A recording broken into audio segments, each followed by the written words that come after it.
In the spring of 1942, 24-year-old Lena Horne walked onto the MGM lot in Culver City and signed a rare long-term contract that the studio presented as a racial breakthrough. MGM photographed her in glamorous gowns, placed her image in trade papers, and called her a star. Then the studio began filming many of her musical appearances as self-contained sequences, scenes that theaters across the segregated South could remove without disturbing the rest of the movie. MGM was selling Lena Horne to America, while making it possible for parts of America never to see her at all. To understand what happened to Lena Horne at MGM, you have to understand what MGM was in 1942 and what it believed about its own audience.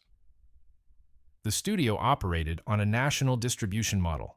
A film made in Culver City needed to sell tickets in Manhattan and in Birmingham, Alabama.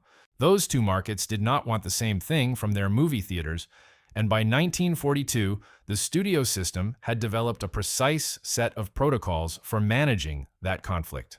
One of those protocols involved Lena Horne. She grew up in Brooklyn, the daughter of Edna Scottron and Edwin Teddy Horne, members of Brooklyn's black bourgeoisie. Her parents separated when she was 3, and she was passed among relatives for much of her childhood, spending significant time with her paternal grandparents, who were active members of the NAACP. The politics of black dignity and black resistance were not abstractions she encountered later in life. They were part of her earliest formation. Her grandmother, Cora Horne, was a suffragist and a social reformer. The household Lena grew up in believed in fighting. She joined the chorus line at the Cotton Club in Harlem in 1933 at 16.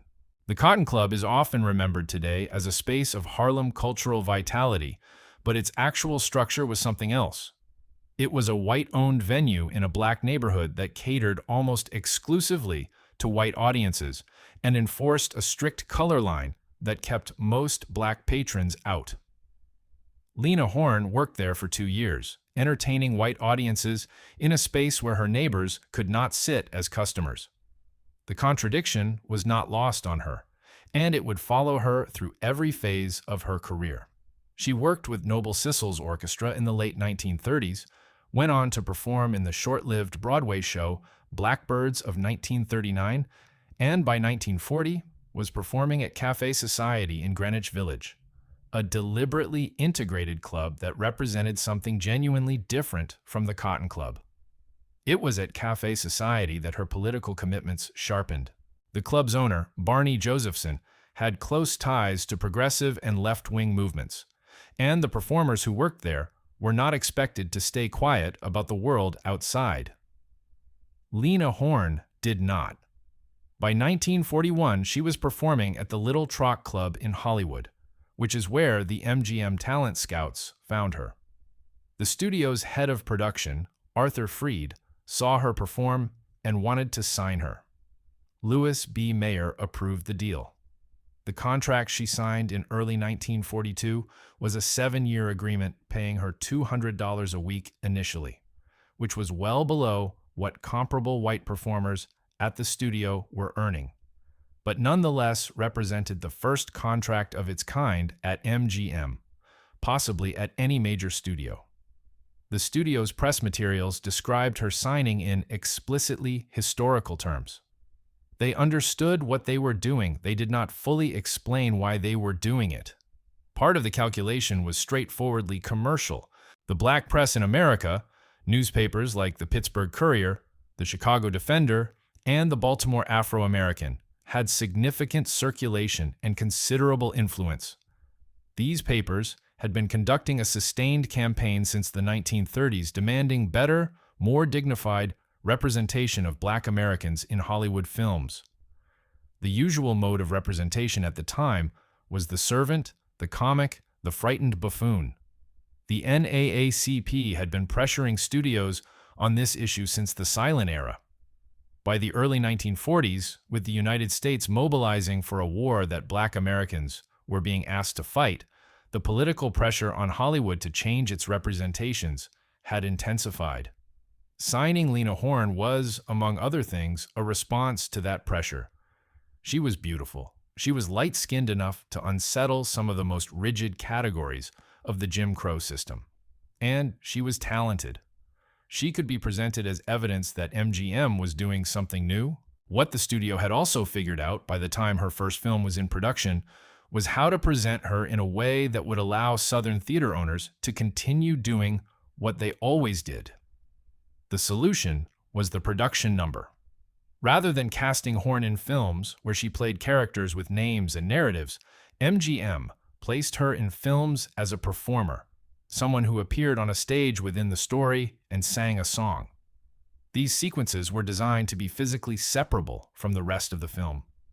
A theater owner in Georgia or Alabama or Mississippi could order a print of a film, receive it with Lena Horne's sequence intact, remove the sequence, and show the film without her. The studio made this possible. It was not an accident of film technology. It was a production decision. Her first film under the MGM contract was Panama Hattie in 1942, starring Ann Sothern. Horne appeared briefly, singing just one of those things. The sequence had nothing to do with the plot. She appeared, she sang. The film continued without her. The pattern was established in her first outing and maintained throughout her tenure. In Cabin in the Sky, 1943, directed by Vincenta Minnelli, she had a more substantive role. It was an all-black cast production, which meant Southern censorship concerns were handled differently, since the entire film could simply not be booked in theaters that refused black cast pictures. But that film was the exception in her MGM career, not the model. Stormy Weather, 1943, made at 20th Century Fox rather than MGM, worked on a similar all-black cast model and gave her one of her most famous sequences. But back at MGM, the pattern resumed. In Thousands Cheer, 1943, in Broadway Rhythm, 1944, in Ziegfeld Follies, 1946, she appeared, she sang, and the sequence could be removed without disrupting the film's narrative at all. The studio was not hiding this arrangement. Southern exhibitors were told explicitly or implicitly that Horne's scenes could be cut. It was a standard business accommodation. What made this arrangement more than purely cynical from MGM's perspective was that it still worked as promotion. In cities with large black populations and theaters that served black audiences, Lena Horne appearing in a film was a selling point. The black press covered her extensively. She was glamorous and professional, and she represented something new. The studio could benefit from that attention in markets where it wanted to attract black audiences while simultaneously making her erasable in markets where her presence would provoke boycotts or censorship by local authorities. She was profitable in both directions. The psychological cost of this arrangement fell entirely on Horne. She was under contract to a studio that was simultaneously celebrating her and designing her career around the premise that she should be invisible. She understood what was being done. In interviews decades later, she described the MGM years with a clarity that was striking for its absence of sentimentality. She said the studio did not know what to do with her. She said she was placed in films in ways that allowed her to be removed. She said she was not allowed to eat in the studio commissary with white performers in the early period of her contract. The physical segregation on the studio lot was real and persistent. The question of what Horne was allowed to do socially at MGM is complicated by the degree to which she was also, during this same period, a genuine celebrity moving in integrated social circles in Los Angeles.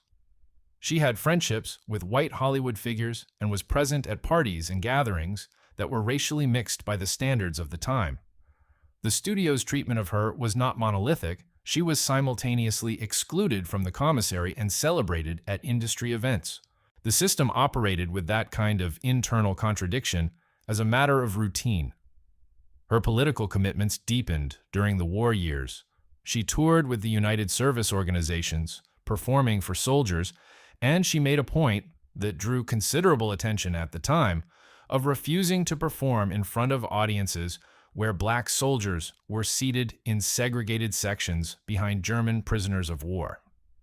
that she was willing to make this objection publicly, to walk away from a performance rather than accept that specific arrangement, reflected something about what she had decided to be.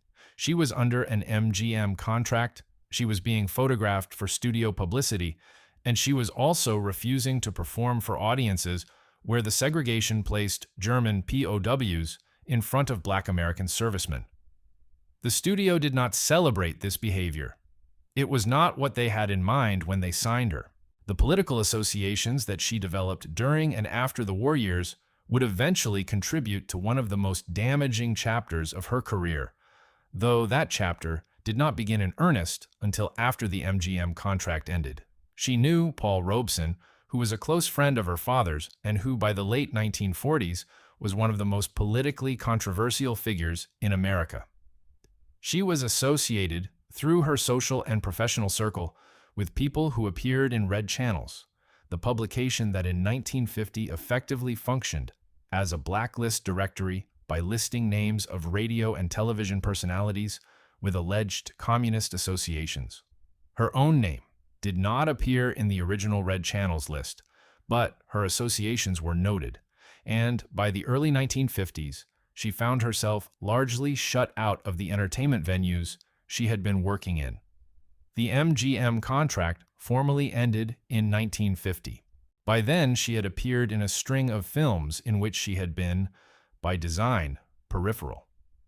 The studio had not developed her as an actress. It had not given her the kind of roles that would have allowed her to build a body of work as a dramatic performer. She had been used as a singer inserted into other people's films, and when the contract period ended, what she had was a reputation as a performer, but not a catalog of roles that could sustain a film career in the usual sense. There is a specific irony in the fact that Judy Garland, who was also under contract at MGM during the same period, was at one point considered for the role of Julie in the studio's production of Showboat, 1951. That role had been associated with Lena Horne in public discussion, and some in the black press had advocated for her casting. The studio ultimately cast Ava Gardner, another white actress, in the role. Gardner famously insisted that Lena Horne's recording of the song Can't Help Lovin' Dat Man be used to dub her own voice in the film, an arrangement that was discussed and then not used.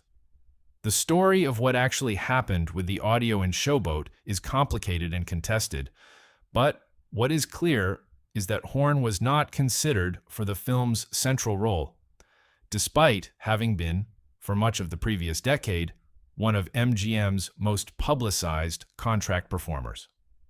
The logic of her exclusion from roles like Julie is inseparable from the logic that made her useful to MGM in the first place. She was valuable as a performance inserted into other people's films. She was not considered for roles where she would be the emotional center of a narrative, because casting a black woman as the emotional center of a narrative aimed at a national audience was not something the studio would contemplate in 1951. The same calculation that had made her cuttable from Southern Prince made her unconsiderable for leading roles. She rebuilt her career after MGM through live performance and, eventually, through the kind of long-running Broadway success that the film industry had refused her. Her 1957 television special, Lena Horne, The Lady and Her Music, and her return to Broadway in 1981 with the one-woman show also titled The Lady and Her Music, which ran for 333 performances and won her a special Tony Award, represented achievements that came from a part of the entertainment industry that had different structures and different pressures than Hollywood in the 1940s. The Broadway show was something she had earned outside the system that had contained her. The transformation in how her MGM years were understood came gradually, as historical scholarship on Hollywood's treatment of black performers developed in the 1970s and afterward. Donald Bogle's work, particularly Toms, Coons, Mulattoes, Mammies, and Bucks, published in 1973, gave the academic and critical vocabulary for discussing what MGM and other studios had done systematically.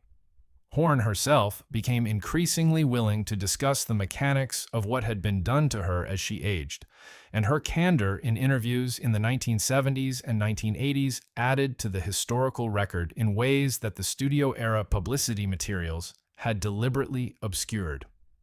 What she described was not a story of one studio executive making a prejudiced decision.